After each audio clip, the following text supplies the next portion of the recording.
이거는요, 조금 전에 제가 이제 소개받은 게 6.15 공동선언 실천 창원시 지부 상임대표지 않습니까? 모르긴 해도 주한미군 주둔비 국회 비준 거부와 관련되어 있는 정치 연설을 제가 해야 맞지 않습니까? 그런데 민주노총 부위원장님께서 그 문제와 한국산년노동조합의 문제를 연결시키면서 완전히 멘붕 상태로 빠졌습니다. 그렇지만 동기들, 그렇지만 저는 한국산년노동조합 동지들에게 배웠던 가장 큰 그 의지는 어떤 시련과 난관이 있어도 흔들리지 말라는 그것을 배웠기 때문에 이 두 가지 휘청거린다 하더라도 제가 담담하게 제가 생각하는 한국산년노동조합의 경험과 그리고 제가 생각하는 한국산년노동조합 동지들 그리고 전체적으로는 우리 민중들이 승리하는 그 길에 대한 승리의 비책 아직은 밝혀드리지 못했던 그 구체적인 방법을 동지들께 말씀드리려고 합니다. 동의하십니까? 네. 동지들께 제가 경험한 우리 한국산년노동조합 동지들의 의지와 제가 생각하는 한국산년노동자들의 승리 비책을 말씀드려 보도록 하겠습니다. 우선 제가 이 말씀을 드릴 수 있는 자격도 있습니다. 사실은 달포전에 뭐 해소도 아닌 것이 해소가 안 된 것도 아닌 것이 뭐 이런 애매모호하긴 한데 제가 한국산년 청산철에 노동자 생존권 보장 경남 대책위에 집행을 맡았지 않습니까? 그래서 제가 그런 말씀들에 대해서는 약간이라도 동지들께 말씀드릴 수 있는 게 있다라는 것을 우선 말씀드리고요. 자, 우선 첫 번째 저는 이렇게 생각합니다. 오늘로서 이번 차수에 벌어진 상권 정기에 맞서서 285일 동안 우리 동지들이 싸우고 있지 않습니까? 그래서 저는 정말로 눈물겨웠습니다. 왜냐하면 제가 아는 한국산년노동조합은 이미 15년 전부터 민주노조운동이라는 기치를 들고 투쟁해 왔습니다. 그때도 오늘보다 285일보다도 더욱더 강고한 시간적으로 더 많은 그 두 번의 승리에서도 승리하셨더라고요. 그러니까 저에게는 우선 첫 번째 우리 지역에 노동조합 운동, 노동조합 투쟁에 있어서 승리의 역사를 이어가야 되는 대안이 중차대한 그런 과제가 저에게 있다는 얘기입니다. 이 과정에 제가 세 가지 정도를 느낀 게 있습니다. 우선 첫 번째는요, 한국산년노동조합 동지들이 한 채의 흔들림도 없이 본인이 자신의 삶의 주인으로 살기 위한 투쟁들을 흔들림 없이 해온 것이 나는 이 두 분의 승리의 첫 번째 비밀이라고 맞습니까? 네. 격려의 박수가 필요합니다. 이거는요, 무엇을 의미하느냐, 오늘로서 285일 투쟁을 하지만 우리는 승리할 때까지 싸운다는 것을 반증하는 것이기도 합니다. 맞죠? 네. 두 번째 제가 배운 거는요, 지역의 강고한 연대였어요. 동지들 기억하실지 모르지만 2018년 전후에서 한국산년노동조합 동지들의 사업도 만만치 않았습니다. 제가 알기로도 시간이 1년이 넘었습니다. 그러니까 날짜로 보면 365일 넘었답니다. 한채의 흔들림 없이 한국산년 동지들의 투쟁에 노동과 지역의 연대 투쟁이 강력한 힘을 발휘해 들어가고 시간이 가면 갈수록 더욱더 강력한 연대의 힘이 승리 두 번째 요인이라고 생각합니다. 맞습니까? 네. 실제로 그렇습니다. 이 두 번째 요소 지금도 유효합니다. 그리고 저희들은 가깝게는 5월로부터 늦게는 올 11월 연말을 통해서 총궐기라는 형식을 가지고 반드시 민중들을 외면하는 그들을 심판할 수 있는 중요한 근거가 되기 때문에 그렇습니다. 맞습니까? 네. 세 번째입니다. 저도 진보 정당의 당원이기도 합니다. 그런데 말씀드린 대로 2018년 전후투쟁에서 진보당의 헌신적인 투쟁은 말씀드리지 않을 수가 없어요. 그때 나왔던 것이 밥차입니다. 밥차. 힘들고 애쓰시고 시련 속에 있는 한국산년 노동조합의 동지들을 몸으로 마음으로 지원하기 위해서 개발해냈던 것이 희망 밥차였어요. 그 밥은 눈물과 함께 먹지 않으면 안 되는 그런 밥이에요. 그것이 한국산년 노동조합 동지들의 승리의 세 번째 요인이라고 생각합니다. 맞으면 박수 한번 주십시오.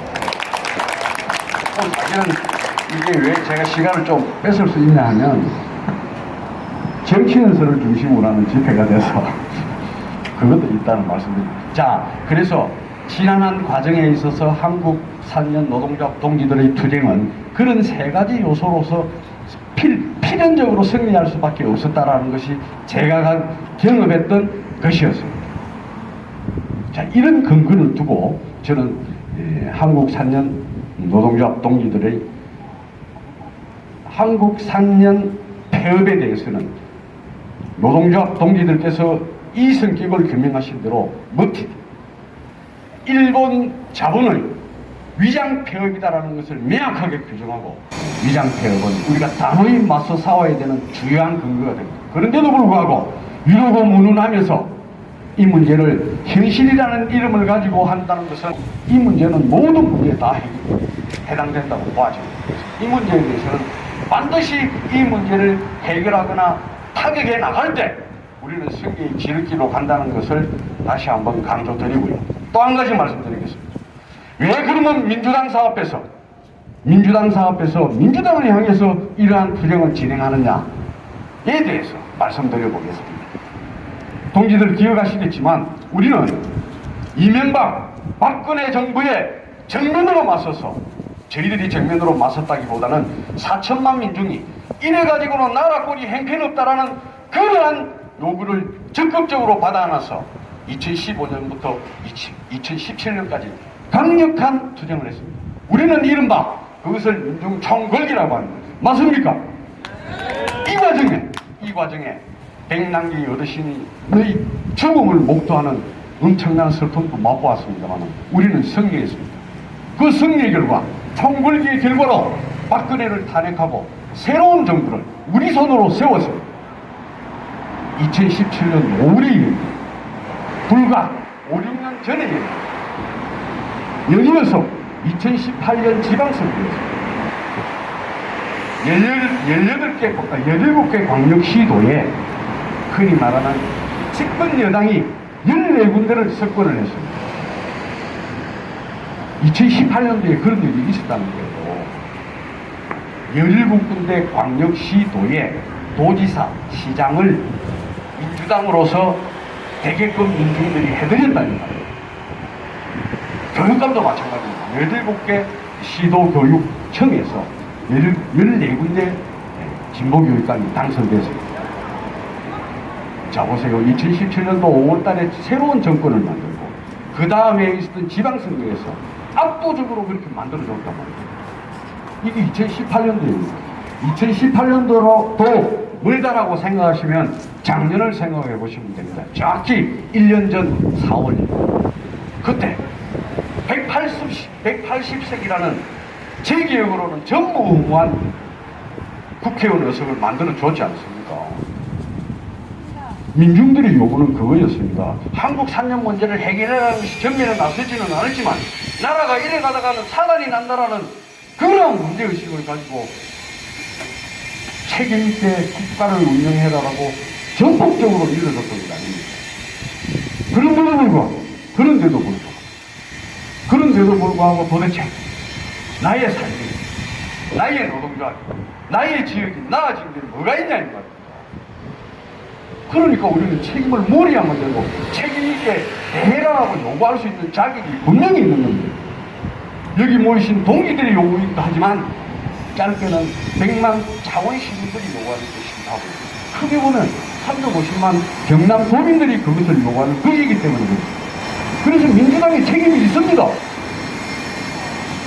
두 번째는요, 정확하게 2주 전이었습니다. 2주 전에 한국 산년의 위장 폐업에 대해서, 두 번째는 먹튀 자본에 대한 법제화를 위해서 민주당 경남도당 위원장으로 있는 그 김정우라는 위원장이 또 한국 산년 국회에서 상임위가 산자위예요. 말하자면 한국 산년 노동조합하고 관련이 있다는 얘기예요. 명단을 신청해놨는데 더름이 지났는데 가타부타 말이요. 도대체 뭐 하는 건지 모르겠어요. 자신 없으면 내려와야지요.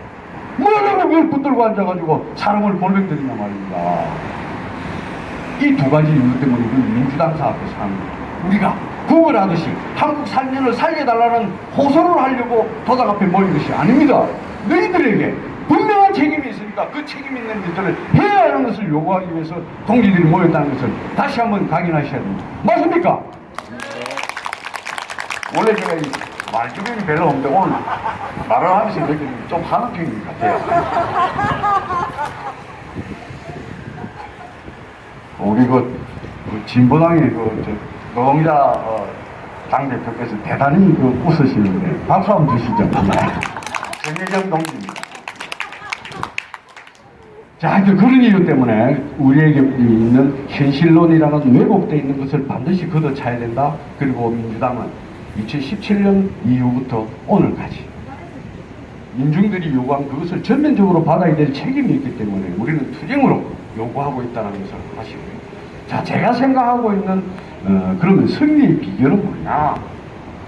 이미 말 중에 동지들께 말씀을 드렸습니다만 결론적으로 말하면 조금 외람된 얘기입니다. 제가 역사는 잘 모르긴 한데 가까운 조선시대부터 지금 현재까지 민중은 한 번도 나라가 도탄에 빠졌을 때 비껴간 적이 없다라고 생각해요. 여러분도 잘 알고 계십니다. 몽고군이 쳐들어왔을 때도 정치한다 또는 선골이다 진골이다 하는 정치 몰입에는 다 달라고 있는데 민중들은 어려움을 일으키더라고요. 맞죠? 네, 역사 속에도 그런 게, 근데 제가 그거밖에 몰라서 말씀 못 드리는데 가서 해보세요. 전부 다 민중들은 한 번도 자기 나라를 배신하거나 한 게 정면으로 맞서 싸웠어요. 뿐만 아니라 2017년도에 박근혜를 퇴출시키듯이 민중들은 그 의지가 모여지고 반드시 그 의지를 분출해야 될 때가 되면 반드시 벌기하게 들고 일어난다 이 말입니다. 그래서 결론적으로 말씀드리자면 이미 우리 노동형제들께서는 5월 1일 총파업을 예고 총파업을 통해서 연말에 있을 총파업을 이미 예고하고 있습니다. 이거는 노동형제들께서 하시는 표현이 파업일 뿐이지 벌기와 똑같은 이름의 다른 내용입니다. 맞죠? 그렇다면 연대하는, 다시 말해서 지역에 계시는 여러 동지들께서도 연말에 있을 민중들, 깨어있는 사람들이라고 생각하는 민중들이 벌기에서 나라가 이렇게 가면 안 된다는 그 힘에, 거기에 우리의 모든 역량들이 모여들 때 산년투쟁의 승리는 반드시 승리한다는 것입니다. 이미 그 정당성은 작년부터 지금까지 투쟁 속에서 여러 번 확인됐기 때문에 이 길에 동지들과 변함없이 흔들림 없이 그것을 이루어 가게 되면 나의 삶도, 나의 가정도, 나의 나라도, 나의 민족도, 나의 지회도, 노동자도 다 같이 승리한다는 것을 동지들께 외람되지만 말씀드리고 물러가겠습니다. 고맙습니다.